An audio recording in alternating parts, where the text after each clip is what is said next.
A mansion built to resist fire, forged from marble and steel, designed to outlast the centuries, yet on a cloudless morning in 1927, it vanished in a matter of hours, incinerated from the inside out. This is the true story behind "This mansion burned down with no fire."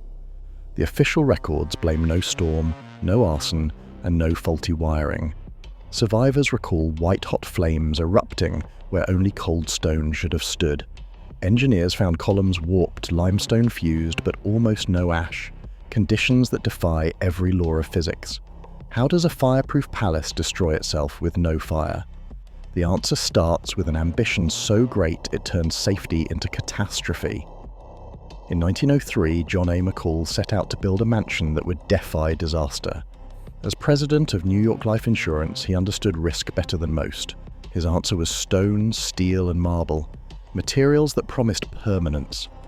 The mansion rose over West Long Branch, its Beaux-Arts facade gleaming above manicured lawns.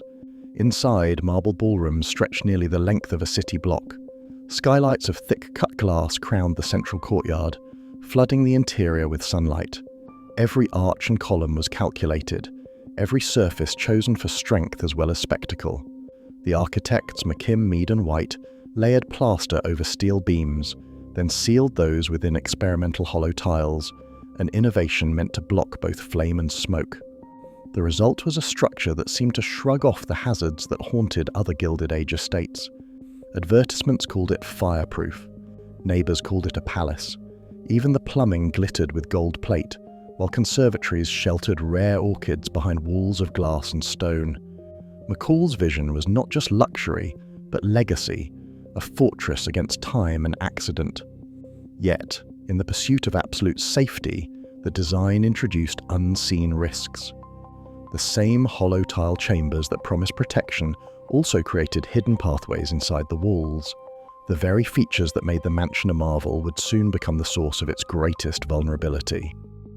In the summer of 1916, Shadow Lawn became the backdrop for national ambition.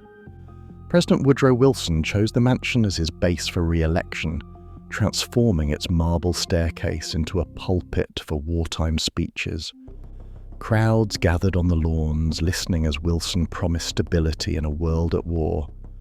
Photographs from those months show banners draped from the portico and Secret Service agents stationed beneath the glass atrium. For a brief season, the estate stood at the center of American optimism, but after the campaign, the house emptied out. The next owners struggled under the weight of its grandeur. By the early 1920s, Shadow Lawn's ballrooms fell silent, corridors dimmed, and rooms were shuttered to cut costs. Maintenance records from the period list only a skeleton crew of caretakers. They were the first to notice odd disturbances. In the dead of winter, certain halls stayed inexplicably warm, pockets of air that felt out of place in a drafty stone mansion. More unsettling were the faint traces of smoke drifting through the upper galleries. No fire burned in the hearths, no lamps flickered nearby.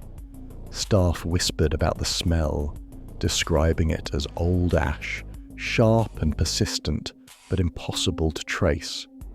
These reports, scattered through payroll logs and oral histories, went unheeded by management. To visitors, the house still gleamed. Behind closed doors, discomfort grew.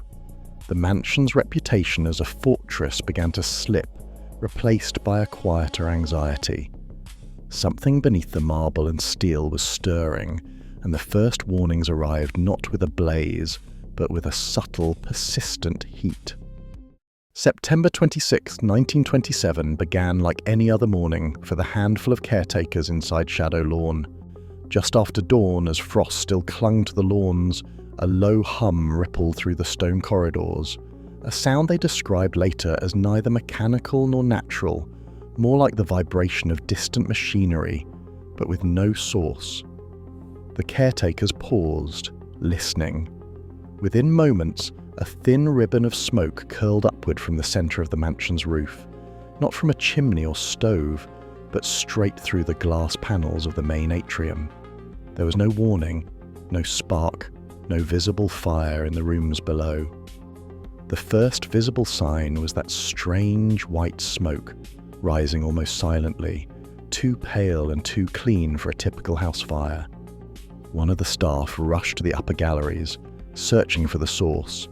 The air grew hotter with every step, yet there were no flames along the walls or floors. In the courtyard below, sunlight refracted through the glass, casting sharp, moving patterns across the marble.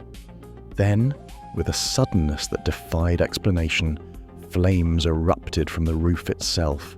They burned white, almost colourless, and moved across the stone like heat lightning, fast, silent, and without the thick black smoke that usually chokes a burning building. Outside, onlookers saw the fire leap across the roofline, licking at the marble cornices.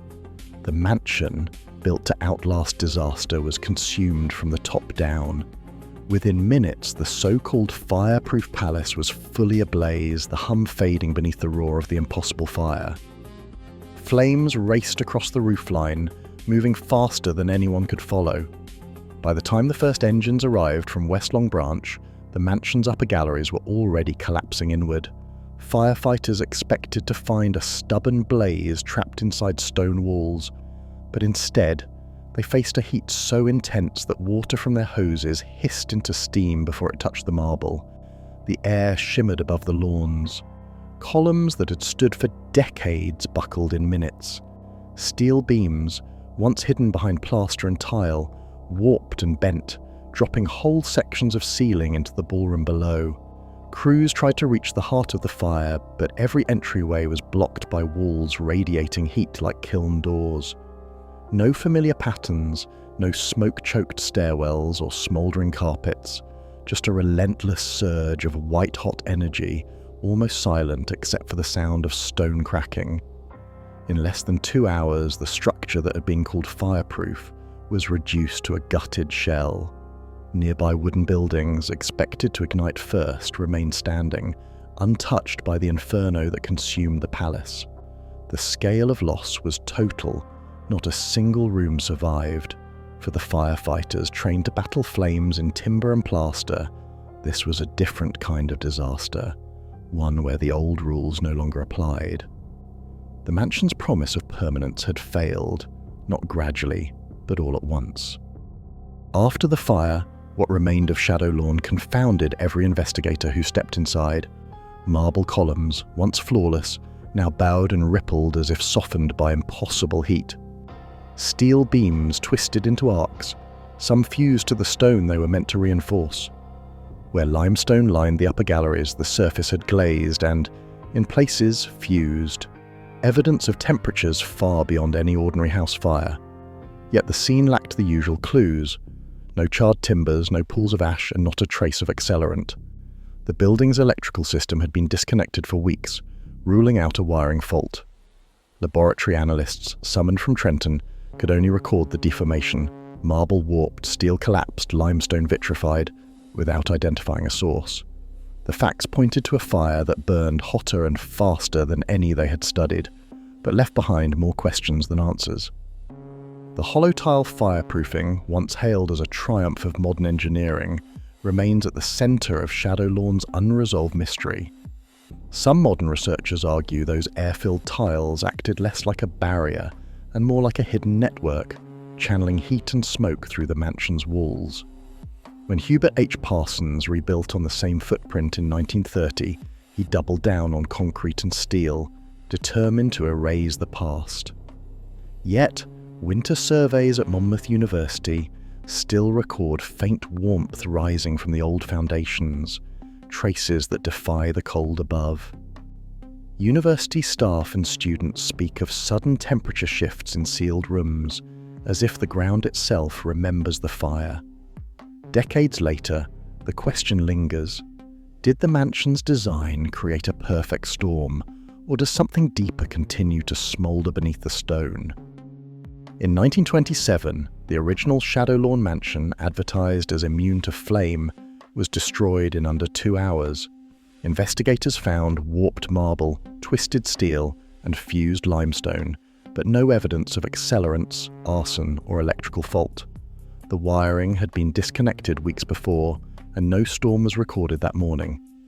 Theories ranged from a solar oven effect in the glass atrium to the hollow tile fireproofing creating air channels that fed the blaze.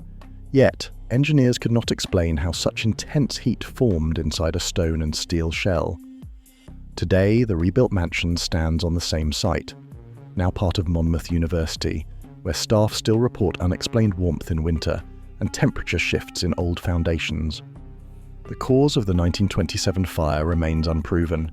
Shadow lawn serves as a reminder, even the strongest designs can hide fatal flaws, and some mysteries, documented in melted stone and official reports, endure without answers.